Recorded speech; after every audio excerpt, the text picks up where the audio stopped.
And then it goes on in Apocalypse 13:11 to talk about another beast coming up out of the earth. And it says that this beast has two horns like a lamb, but spoke as a dragon.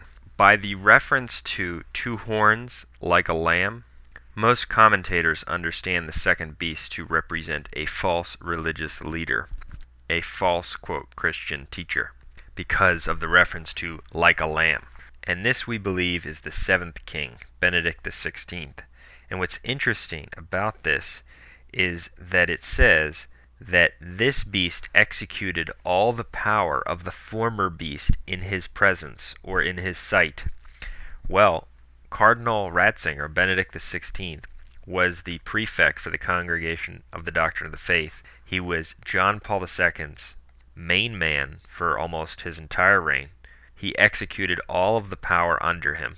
And it says that this second beast caused the earth and them that dwell therein to worship the first beast, whose wound to death was healed.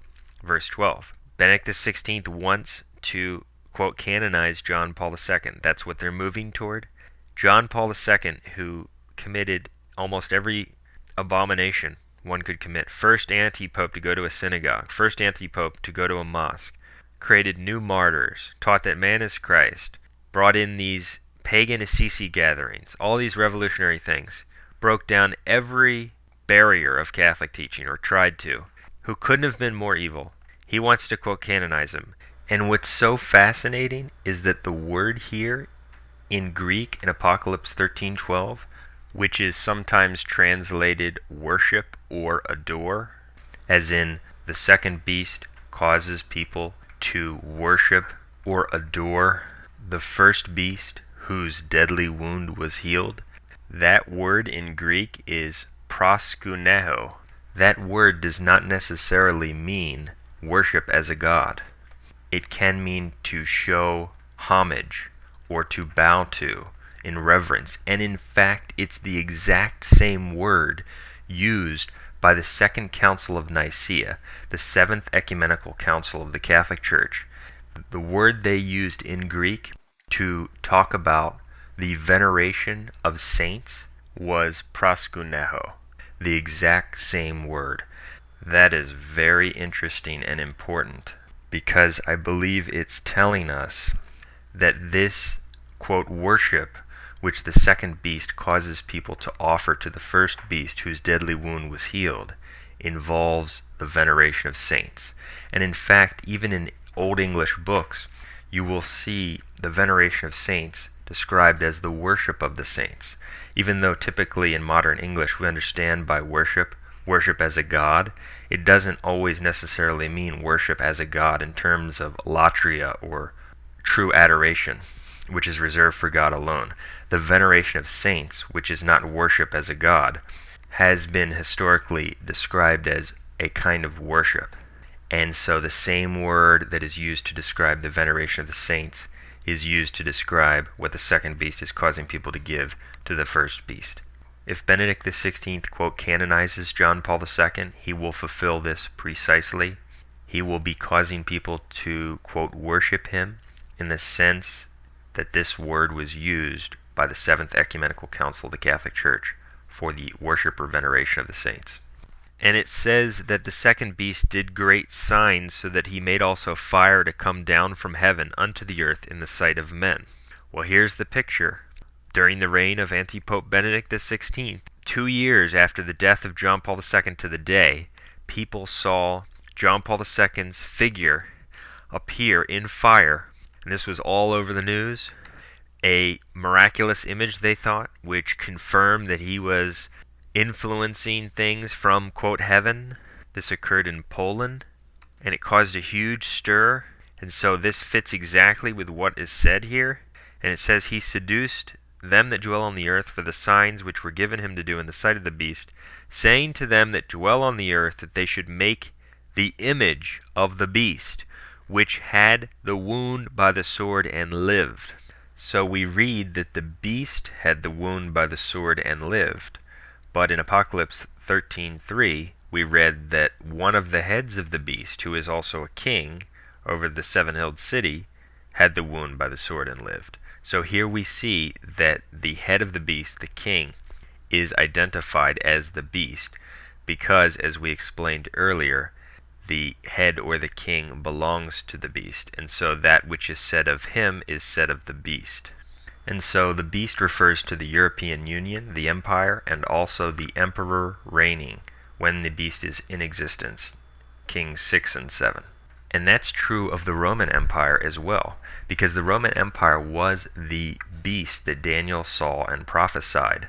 But the Roman emperors also demanded divine honors. People had to set up an image or a statue for the emperor and worship it or incense it.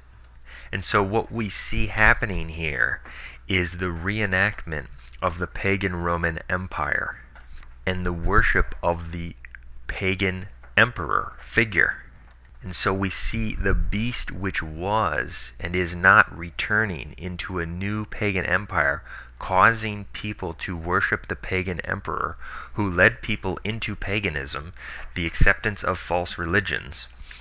And this is much more precise than we or most people even imagine, because John Paul II claimed to be Jesus Christ. We prove that in our DVD, John Paul II Preached the Gospel of the Antichrist.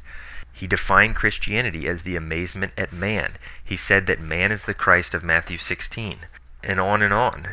And so when people offer worship to him, if Benedict XVI, quote, canonizes him, they will be worshiping a pagan emperor figure who claimed to be Jesus Christ. For example, in around 80 AD, the Emperor Domitian claimed to be Dominus et Deus, Lord and God, and caused people to worship his image. And so we can see the beast which was and is not coming back in a different kind of form. Additionally, just as the pagan Roman Empire caused people to worship devils or false gods, not only the emperor figure but also the various false gods they worshipped, the new pagan Roman Empire causes people to do that as well by having them accept false ecumenism and therefore the worship of false gods, putting them on the same level with the true faith. And it says that he seduced them who dwell on the earth for or by the signs which were given him to do in the sight of the beast, saying to them that dwell on the earth that they should make the image of the beast which had the wound by the sword and lived. So it's saying that the way in which the second beast is able to get people to make the image of the first beast is by the signs which are done in the sight of the beast. And we see all these reports of so-called miracles attributed to John Paul II.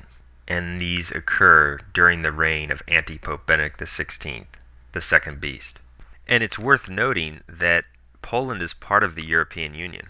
And so when this, quote, miraculous sighting of John Paul II in fire occurred, it was in the sight of the beast. So the second beast could have been performing this false miracle in the sight of the empire, in the sight of Poland, which is part of the beast, because, as we discussed, the beast is sometimes described by St. John as the empire coming out of the sea, and sometimes as the head which belongs to the empire coming out of the sea. And that point is important to remember, especially when considering certain verses, such as one I didn't get to in the last part. For example, Apocalypse 13:4, where in the midst of discussing the beast out of the sea and the head of the beast, the king who was wounded, it says, they were, quote, saying, who is like to the beast and who shall be able to fight with him? Well, does that refer to the head of the beast who is wounded, or does that refer to the empire?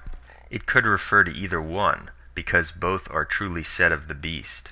But I believe that this particular statement, they were saying, who is like to the beast, who shall be able to fight with him, refers to the empire, the European Union. The member states can't really argue with it. They can't really disagree with it, only to a point. Ultimately, no one can fight with it. And so I believe that fits precisely with the empire. And so it can say things truly about the beast, whether it's the empire doing it, or whether it's the head who belongs to the empire, the head of the beast, doing it. An analogy might be if you picture this beast plowing through a field, and it's knocking things down with its torso, and it's knocking things over with its head, and someone's describing what it's doing, well, he could be saying, the beast knocked down this tree, and then it destroyed this barn. Even though the beast might be doing one thing with his head and another thing with another part of his body, someone who's describing that could say that the beast is doing all of this truly. Whether it's the head of the beast doing it or whether he's striking it with his arm or whatever.